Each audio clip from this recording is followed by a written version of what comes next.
सही पर आ रहा है। हमारे जो पैट्रियार्कल सोसाइटी आ रही है तो उसमें चाहे हिंदू लॉज के अंदर हमारे को अभी राइट्स मिल गए हैं कि आपके पास भी प्रॉपर्टी आएगी, लेकिन ऐसा ग्राउंड लेवल पे नहीं हो रहा। तो अगर आप कोलैटरल के तहत लोन लेती हैं तो आपके पास ना टेंजिबल एसेट महिलाओं के पास होता है, ना कोई कोलैटरल होता है, तो कम तक के लोन तो मिल जाते हैं वो उद्यमिता के कारण जो उद्यमी को मिलता है। लेकिन यदि आपको ज्यादा लोन चाहिए तो फिर वो कोलैटरल आपके पास नहीं आता। तो ये एक थोड़ा सा प्रॉब्लमैटिक एरिया है। दूसरा है एक आजकल मैं जिस पे काम कर रही हूँ, टाइम पॉवर्टी। हम हमेशा आर्थिक गरीबी की बात करते हैं, लेकिन हाल में आजकल एक टाइम पॉवर्टी की बात चली है कि आप कितने गरीब हैं टाइम के तौर पर। और ये भी देखा गया है कि फ्री टाइम लेडीज के पास बहुत कम है, क्योंकि वो अनपेड वर्क जिसके अंदर उनको कोई भी अवैतनिक कार्य जिसको हम कहते हैं, कोई वेतन नहीं मिल रहा लेकिन वो कार्य कर रही है। तो डिपेंडेंट यदि वो एजेड है या वो बच्चा है, वो भी वुमेन के ऊपर पड़ रहा है। तो ऐसे हालातों में जब वो महिला कोई भी कार्य करने के लिए आगे आती है तो उसको फैमिली सपोर्ट नहीं मिलता या बहुत कम मिलता है। उसको झूलते हुए लोगों को समस्याओं से ला करके खुद की आवाज निकालनी पड़ती है। हालांकि सिनारियो चेंज हो रहा है, लेकिन अभी भी बहुत आगे जाना है। और मेरा भी ये डेटाबेस ही बताता है कि जेंडर एम्पावरमेंट में हम लो हैं। और यदि आप इंडेक्स भी देखें, ये जो हमारा एंटरप्रेन्योरशिप इंडेक्स, हम काफी नीचे हैं। बट मैं इसको अपॉर्चुनिटी देखती हूँ, क्योंकि यदि हम नीचे हैं तो वाकई में हमारे पास आगे बढ़ने का बहुत सारा स्कोप है। और एक बिहेवियरल बायस भी होता है, कहीं ना कहीं परसेप्शनल बायस, जो बहुत तेजी से चेंज हो रहा है, लेकिन है ये आज भी। और जितना हम इसको रूरल या हिंटरलैंड में जाएं उतना अधिक है, लेकिन changes are there in the right direction. जब महिलाओं की गरिमा, सुरक्षा और अधिकारों की हो बात, तब राष्ट्रीय महिला आयोग देता है सदैव आपका साथ। कॉल करें हमारी 24/7 हेल्पलाइन नंबर 7827170170 पर। रास्ता काफी हद तक तय हो चुका है, लेकिन अभी आगे मंजिल बहुत दूर है। बिल्कुल कहना पड़ेगा जब महिला उद्यमिता की बात आती है। मीता जी, हमारी मंजिल अभी आगे बहुत दूर है। हमने बहुत काम किया है और आगे बहुत काम होना है, लेकिन ये जो तेजी से बदलता हुआ परिदृश्य है, मैं आपसे जानना चाहती हूँ कि हमारी जो महिला उद्यमी हैं या जो होना चाहती हैं, अपना व्यवसाय खोलना चाहती हैं, क्या आकांक्षाएं हैं, क्या एस्पिरेशंस हैं उनके? स्वाति जी, मैं कहूंगी कि इसमें बहुत बड़ा भाग मानसिकता का आता है कि कोई भी महिला अपने आप को, उसके पास कुछ भी उपलब्धि हो, वो मानसिक तौर पे कितना शक्तिशाली अनुभव करती है कि वो आगे बढ़ सके। और इस बात में मैं फिर सिमरत कौर जी से सहमत नहीं हूं।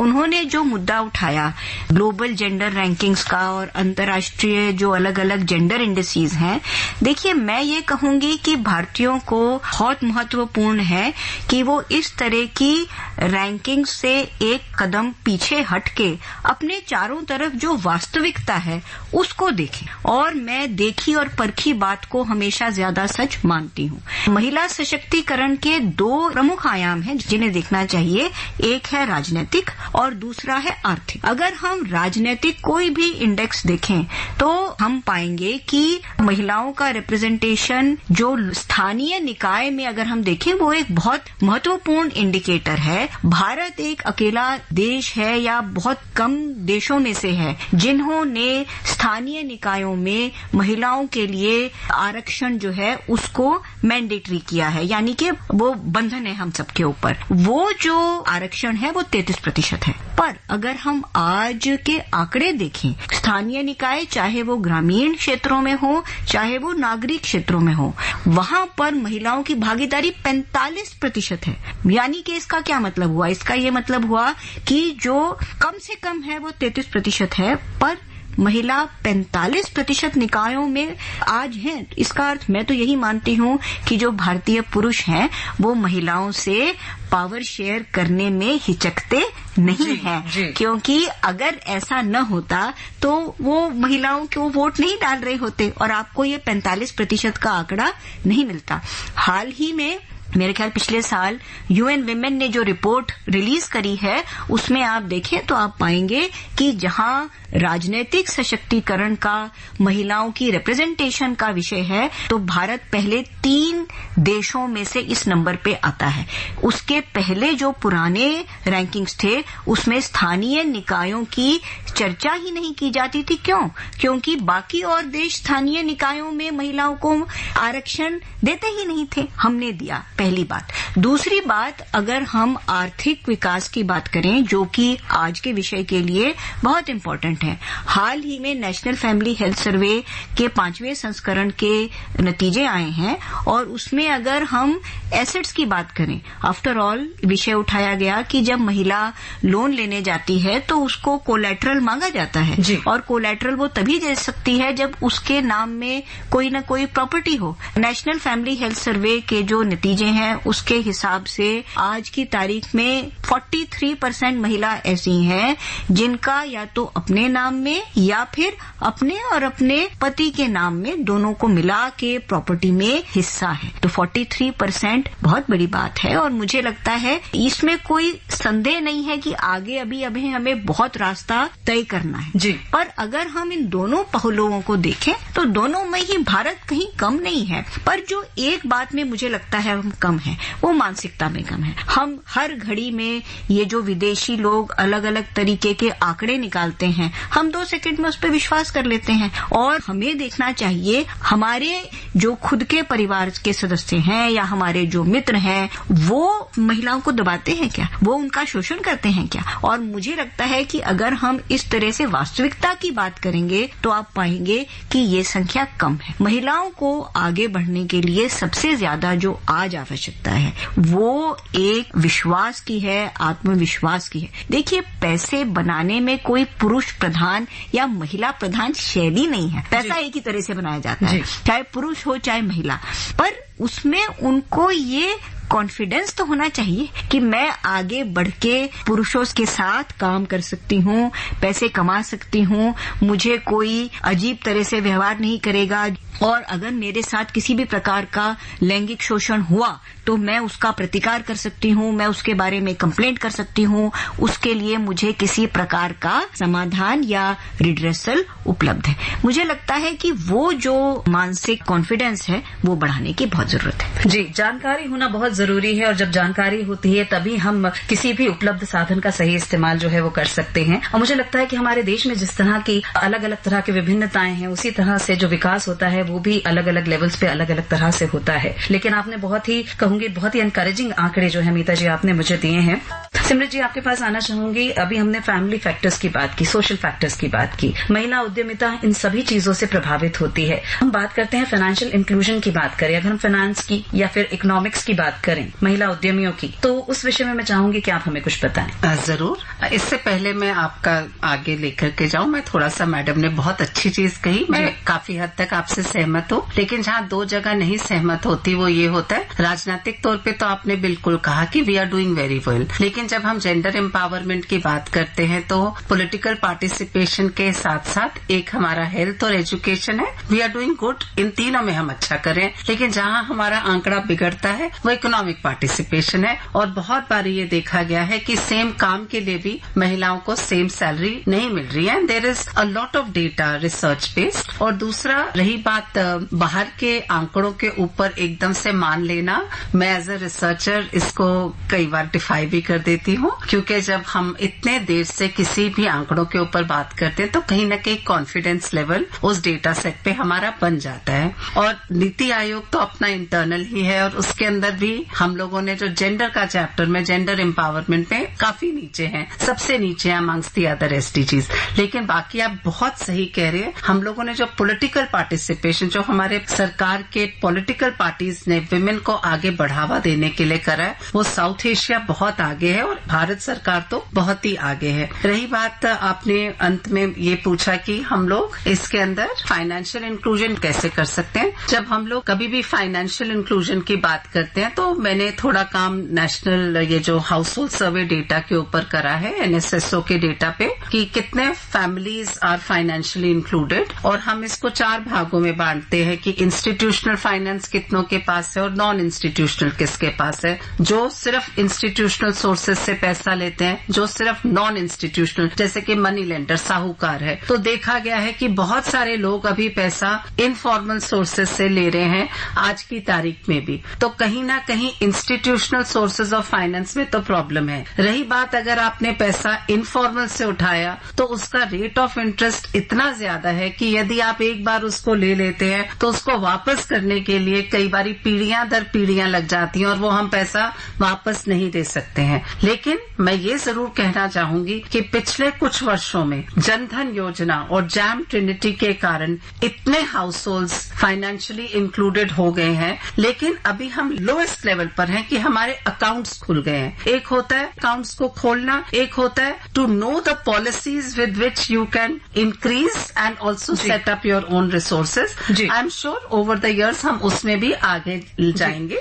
मुझे लगता है कि एक बात जिसपे हम सभी सहमत हो सकते हैं वो ये है कि आगे अभी रास्ता और बहुत है और अभी हमें बहुत ही दूर का सफर जो है वो तय करना है। लेकिन इस चर्चा को विराम देने से पहले एक बहुत इंपॉर्टेंट सवाल है जो मैं आप दोनों से पूछना चाहती हूँ। महिला उद्यमिता को जब हम बढ़ावा देना चाहते हैं, जब इस सफर को हम आगे और तेजी से तय करना चाहते हैं, तो उसके लिए क्या कुछ किया जाना चाहिए? मीता जी। मुझे लगता है कि जो एक सबसे बड़ा क्षेत्र है जिसमें महिला उद्यमी को प्रॉब्लम आती है वो इसलिए है क्योंकि माँ है और उनके बच्चे हैं, उनका घर परिवार की जिम्मेदारी है और इससे नकारा नहीं जा सकता। इसमें उनको किसी प्रकार का सपोर्ट होना बहुत जरूरी है। और जैसे अब क्रैशेस हैं या बच्चों को कहीं भी आप छोड़ के जाएं तो एक आपको विश्वास जिसमें आप कर सकें, इस प्रकार का अगर संसाधन उपलब्ध हो तो मुझे लगता है कि एक तो ये उनको आगे बढ़ने में बहुत प्रोत्साहन देगा और दूसरा ट्रांसपोर्ट जो कि विश्वसनीय हो। कई सारी स्टडीज कहती हैं कि वो अपने घर परिवार को छोड़कर बहुत दूर जाने में हिचकती हैं और जितने भी कई सर्वेज हुए हैं, जब जॉब ऑफर्स आते हैं तो जो महिलाएं हैं वो ऐसे ही जॉब प्रेफर करती हैं जो कि उनके घर के पास हो, जबकि पुरुष जो है वो दूरंदाज गांव में भी जाने को तैयार हो जाते हैं, कोई बात नहीं। तो ये जो दो बातें हैं चाइल्ड सपोर्ट की कि क्रैशेज उपलब्ध हों जो विश्वसनीय हो और विश्वसनीय ट्रांसपोर्ट, मुझे लगता है कि ये दो पे अगर हम थोड़ा फोकस करें। और तीसरा, मैं एक तकनीकी जानकारी के नेटवर्क्स का की ऑलरेडी चर्चा कर चुकी हूँ। ये तीनों बिंदु जो हैं उनके ऊपर ज्यादा ध्यान देने की आवश्यकता है। जी सिमरत जी। बिल्कुल, मैं आपकी बात से बिल्कुल सहमत हूँ और इसी को थोड़े दूसरी तरीके से बात करूं तो वाकई में अगर हम 3 पॉइंट पे ले आते हैं तो अवेयरनेस जनरेशन जरूरी है और सपोर्ट देना। और इन्होंने बहुत सही कहा कि सपोर्ट अब कौन देगा। एक तो है कि भारत सरकार इंफ्रास्ट्रक्चर को क्रिएट कर दे और हम एकेडमिक्स में भी नॉर्मली 3 तरह के इंफ्रास्ट्रक्चर की बात करते हैं। एक तो फिजिकल इंफ्रास्ट्रक्चर हो गया जहां रोड्स रेलवेज की हम बात करते हैं। दूसरा, हम फाइनेंशियल इंफ्रास्ट्रक्चर की बात करते हैं जहां पर वो आपके पास बैंक में आप जुड़ सकें। और तीसरा होता है डिजिटल इंफ्रास्ट्रक्चर, आप कितने मोबाइल या डिजिटली कनेक्टेड हैं। तो ये तीनों बहुत जरूरी है।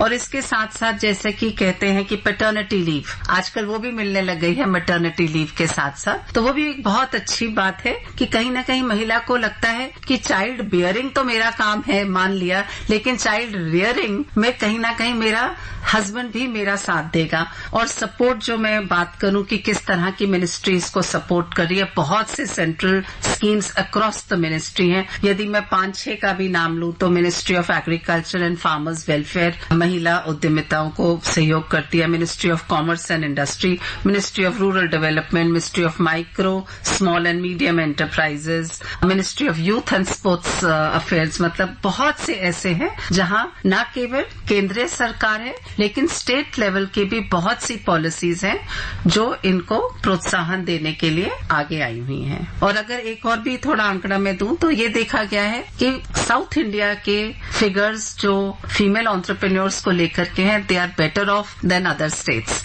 तो हमें ये पढ़ना चाहिए कि उसमें क्या ऐसी स्पेशल चीजें हैं कि साउथ इंडिया की फीमेल ज्यादा एंटरप्रेन्योरशिप की तरफ बढ़ रही हैं रादर देन अदर स्टेट। आप सुन रहे हैं राष्ट्रीय महिला आयोग की प्रस्तुति नव चेतना। आइए जानते हैं कैसे मिल रहा है महिलाओं को आयोग का सहयोग। प्रस्तुत करेंगे शिवम गर्ग।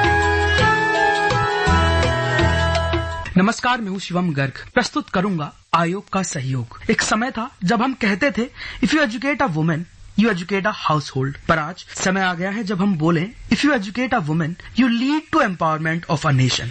आर्टिफिशियल इंटेलिजेंस आज हमारे दर पर ही नहीं, घर के भीतर आ गया है। तो अब समय है जब हम अपनी बेटियों को क्रोशे से लेकर कोडिंग तक का कौशल दें, उन्हें स्किल डेवलपमेंट से लेकर फाइनेंशियल मैनेजमेंट सिखाएं। और सही मायनों में राष्ट्रीय महिला आयोग इसी क्षेत्र में काम कर रहा है। गली गली से दिल्ली तक, पंचायत से जनपद तक, राष्ट्र निर्माण में महिलाओं की भूमिका को सशक्त कर रहा है राष्ट्रीय महिला आयोग। राष्ट्रीय महिला आयोग EDII यानी भारतीय उद्यमिता विकास संस्थान व ऐसी ही अन्य संस्थाओं के साथ मिलकर पूरे देश में 100 से अधिक उद्यमिता जागरूकता कार्यक्रम आयोजित कर रहा है, जहां हमारा उद्देश्य है महिला उद्यमिता का विकास, जिससे न सिर्फ महिलाओं का विकास हो बल्कि महिलाओं से उनका परिवार, परिवार से समुदाय, समुदाय से अंततः एक सशक्त राष्ट्र का निर्माण हो सके। मैं बहुत बहुत धन्यवाद देना चाहती हूँ अपने पैनलिस्ट का आज की हमारी इस विशेष चर्चा में आपने भाग लिया। और मैं अंत में केवल इतनी सी बात कहना चाहती हूँ कि बंदिशें भी हैं और जिम्मेदारियां भी, सपने भी हैं और आकांक्षाएं भी, रास्ता आगे और है, मंजिलें हैं दूर, पर महिला उद्यम की भूमिका राष्ट्र निर्माण में है भरपूर। अभी आपने सुनी राष्ट्रीय महिला आयोग की विशेष प्रस्तुति नवचेतना। आज इस कार्यक्रम में हमने चर्चा की महिला उद्यमिता का विकास, एंटरप्रेन्योरशिप डेवलपमेंट अमंग विमेन के ऊपर। इस चर्चा में हमारे साथ जुड़ी श्रीमती मीता राजीव लोचन, सचिव युवा कार्यक्रम विभाग, भारत सरकार, और professor doctor Simrat Kaur, principal Shriram college of commerce, Delhi university. राष्ट्रीय महिला आयोग से हमारे साथ जुड़े शिवम गर्ग। मैं अपने सभी पैनलिस्ट का देना चाहती हूँ बहुत बहुत धन्यवाद हमारे आज के इस कार्यक्रम में और हमारी इस विशेष चर्चा में भाग लेने के लिए। शुक्रिया Swati ji, thank you so much, धन्यवाद। अभी आप सुन रहे थे राष्ट्रीय महिला आयोग की प्रस्तुति नव चेतना। याद रखें, राष्ट्रीय महिला आयोग की हेल्पलाइन 7827170170 है, सदैव महिलाओं के साथ।